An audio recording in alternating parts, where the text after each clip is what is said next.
Good morning, student. Today I am going to start a new chapter of class 10th, that is areas related to a circle, in which I discuss about the previous concept, that is review of perimeter and area of a circle. In that review today I am going to discuss about the circle, what is center, what is radii, circumference of the circle, area enclosed by the circle, area enclosed between two concentric circle. Now what is circle? Circle क्या है? This is a circle. कैसा circle है, कैसे form हुआ है? क्या है? एक सिंपल क्लोज कर फॉर्म हो रहा है. किसके द्वारा फॉर्म हो रहा है? एक पॉइंट के द्वारा. किसके द्वारा फॉर्म हो रहा है? पॉइंट के द्वारा फॉर्म हो रहा है. पॉइंट से फॉर्म हो रहा है. तो इसको डिफाइन कैसे कर सकते हैं? A circle is a close curve consisting of a set of all those point of the plane which are at a constant distance from a fixed point in a plane. कह रहा कि ये जो close curve form हो रहा है, ये close curve किससे फॉर्म हुआ है? Collection of point. ये सभी क्या है? कलेक्शन ऑफ पॉइंट से फॉर्म हो रहा है, जो क्या है? एक फिक्स पॉइंट से इक्वल डिस्टेंस पे. Okay, then what is the centre of the circle and radii of the circle. Suppose करते हैं ये फिक्स पॉइंट है और इस फिक्स पॉइंट से ये पॉइंट क्या हो रहा है? इसके चारों तरफ क्या फॉर्म कर रहा है? एक क्लोज कर्व फॉर्म कर. तो ये जो क्लोज कर्व फॉर्म हुआ, तो ये जो क्लोज कर्व है that is known as circle. ये जो फिक्स पॉइंट है, this fix point is known as centre of the circle and the distance between centre to the circle, this is known as radii of the circle. Define कैसे करेंगे? Centre क्या है? A fix point is known as circle and the radii क्या है? A constant distance is called its radii. Other sense में कह सकते हैं the distance between circle to its centre that is known as radii of its circle. Now come to the circumference of the circle. What is the circumference of the circle? Circumference is the distance covered by traveling once again a circle. किसी circle के चारों तरफ जो distance आप cover करते हैं, उस distance को हम क्या बोलते हैं? Known as its perimeter. और अदर सेंस में हम इसे क्या बोलते हैं? सर्कमफ्रेंस बोलते हैं. सर्कमफ्रेंस इसलिए बोलते हैं, ये ध्यान रखना, पेरीमीटर और सर्कमफ्रेंस में कोई डिफरेंस नहीं है. पेरीमीटर क्या होता है? कोई फिगर अगर लाइन सेगमेंट से फॉर्म होता है तो वहाँ पे वर्ड यूज करते हैं पेरीमीटर. अगर कोई फिगर सिर्फ कर्व लाइन से बना हुआ है, कोई लाइन सेगमेंट से फॉर्म नहीं हो रहा है, तो ऐसे फिगर के लेंथ को अगर मेजर करते हैं तो उसको टर्म देते हैं सर्कमफ्रेंस देते हैं. ओके, तो इस सर्किल का सर्कमफ्रेंस क्या होगा? इस बाउंड्री के चारों तरफ लेंथ कितना होगा? That is given by the pi into diameter. ये किससे दिया जाता है? Pi into diameter. This is equal to क्या होगा? डायमीटर क्या होता है? Diameter is equal to 2 time of radius. एक लॉन्गेस्ट कार्ड होता है जो सेंटर ऑफ द सर्किल से पास होता है, that is equal, their length is equal to 2 time of its radius. ये जो रिलेशन आया circumference equal to pi into diameter, ये रिलेशन हम लोग क्लास 8 में डिस्कस किए थे कि जो सर्कमफ्रेंस ऑफ द सर्किल है, we are a constant ratio with its diameter. किसके साथ? ये सर्कमफ्रेंस ऑफ द सर्किल है, वो उसका जो लेंथ है वो डायमीटर के साथ एक कांस्टेंट रेशियो रखता है. उस रेशियो को हम एक टर्म नेम दिए थे, दैट इज नोन एज पाई. ये ग्रीक सिंबल है. ओके, मीन्स ये जो पाई इक्वल टू होता है सर्कमफ्रेंस अपॉन डायमीटर होता है. तो यहाँ से एक रिलेशन मिला, circumference equal to pi into diameter.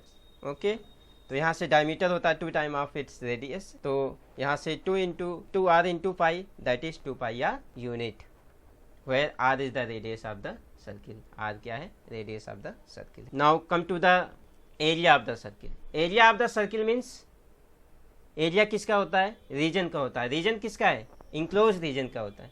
Means area of circle means होता है area enclosed by the circle, means region enclosed by the circle. तो उसका मेजरमेंट क्या कहलाता है? एरिया कहलाता है. जैसे ये सर्किल है, तो ये सर्किल क्या कर रहा है? एक क्लोज कर्व है, तो ये क्लोज कर्व क्या कर रहा है? एक रीजन को कवर ऑक्युपाई कर रहा है. इसका जो मेजरमेंट होगा that is known as area of the circle. तो डिफाइन कैसे करेंगे? The measure of region enclosed by the, how we can define it? The measurement of region enclosed by the circle is known as its area, उसी को हम क्या कहते हैं, area बोलते हैं। दैट इज, इसके लिए एक्टिविटी है, इस पर हम लोग एक्टिविटी करेंगे। तो now the area of circle is given by pi into R square, where is R is the radius of the, okay. Now come to the next topic, area enclose between two concentric circle. Concentric circle क्या है, ये concept आपको ध्यान में रखना है। Concentric circle क्या है, द सर्किल, कैसा circle, two or more than two circle that have unique centre, जिसका क्या हो, यूनिक सेंटर हो, ऐसे सर्किल्स को हम क्या बोलते हैं, कंसेंट्रिक सर्किल। तो the figure bounded by two concentric circle is called एनालस like this here. ये दोनों क्या है, सर्किल हैं, एक रेडियस क्या स्मॉल आर है, एक्सटर्नल वाले सर्किल का रेडियस कितना है, कैपिटल आर। इन दोनों सर्किल का जो सेंटर है एक ही सेंटर है, सेंटर चेंज नहीं हो रहा है। तो ऐसे फिगर को, ऐसे जो फिगर फॉर्म होते हैं, ऐसे फिगर को हम क्या बोलते हैं, कंसेंट्रिक सर्किल बोलते हैं। और इस रीजन को, जो ये रीजन आप ग्रीन रीजन से आप देख रहे हैं, इस रीजन को हम क्या बोलते हैं, एनालस बोलते हैं। ठीक, तो ऐसे केस में एरिया क्या होगा, area enclosed by two concentric circle is given by the area of external circle minus area of internal circle, that is equal to क्या हो जाएगा, area of external circle pi capital R square minus pi क्या हो जाएगा, small are square. अगर पाई को common ले लेते हैं, that is equal to R square minus R square. अगर इसको अगेन फैक्टराइज करोगे तो पाई टाइम आ जाएगा R plus R into R minus R. Okay, useful point हम लोग डिस्कस करने जा रहे हैं जो इस पूरे चैप्टर में यूज होगा।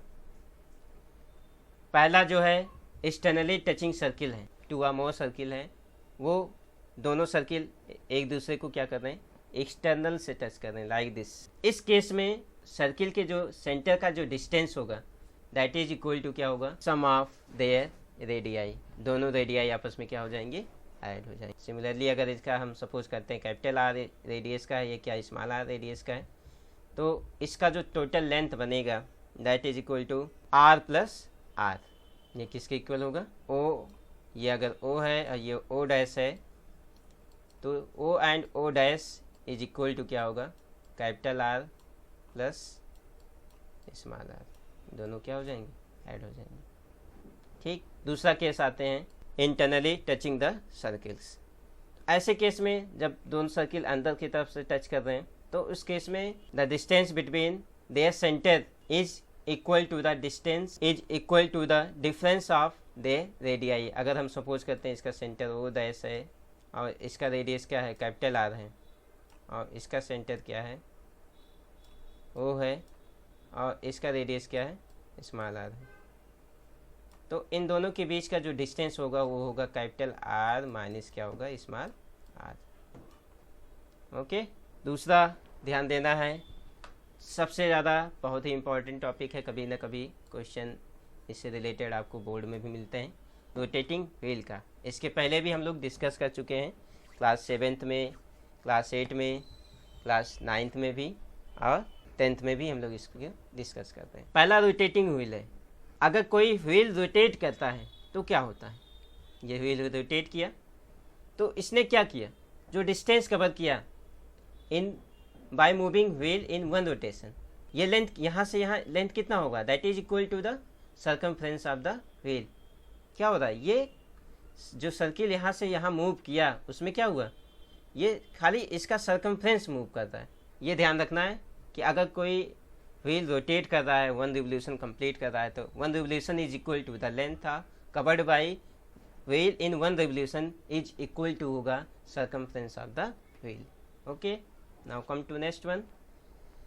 इसमें क्वेश्चन होता है कि कितने रोटेशन है कवर करेगा, डिस्टेंस दे दिया गया, सर्किल का रेडियाई दे दिया गया, व्हील का रेडियाई दे दिया गया, या डायमीटर दे दिया गया, या सर्कमफ्रेंस दे दिया गया। तो ऐसे केस में पूछा जाता है कि जो व्हील है वो कितने रोटेशन करेगा। तो ऐसे केस में तो number of rotation made by the circular wheel है, that is equal to total distance cover, कितना वो डिस्टेंस कवर कर रहा है, अपान क्या होता है, सर्कमफ्रेंस ऑफ इट्स सर्कमफ्रेंस, उस व्हील का जितना सर्कमफ्रेंस है, डिस्टेंस को उसके सर्कमफ्रेंस से डिवाइड कर देंगे तो फाइंड आउट हो जाएगा number of rotation made by the circular wheel. Okay, इसमें एक और कॉन्सेप्ट डिस्कस होता है कन्वर्जन करना। बहुत परेशान होते हैं आप लोग जब किसी स्पीड को हमें कन्वर्ट करना होता है दूसरे यूनिट फॉर्म में, जैसे किलोमीटर पर आवर में है, अब उसको चेंज करना मीटर पर सेकेंड में, या कन्वर्जन फैक्टर याद नहीं रहता है, तो ऐसे केस में ध्यान रखना जो स्पीड इन किलोमीटर है अगर उसको करना है मीटर पर सेकेंड में तो उसको 5/18 से मल्टीप्लाई करना है। किससे करना है? 5/18 से। किसको? जो स्पीड दिया है किलोमीटर इन पर आवर को, इससे मल्टीप्लाई करोगे, जो स्पीड आएगा रिजल्टेंट स्पीड आएगा वो किस में कन्वर्ट हो जाएगा? मीटर पर सेकेंड में कन्वर्ट। अगर मीटर पर सेकेंड में है कन्वर्ट करना किस में? किलोमीटर पर आवर में, तो इसी का रेसिप्रोकल, इसका रेसिप्रोकल क्या हो जाएगा? 18/5 से मल्टीप्लाई कर देंगे मीटर पर सेकेंड को, तो हमें मिल जाएगा जो स्पीड रिजल्टेंट स्पीड होगी वो किलोमीटर पर आवर में। नेक्स्ट वीडियो में हम लोग डिस्कस करेंगे about the problem based on area enclosed between two concentric circle and perimeter of different circular shape. Okay, thank you.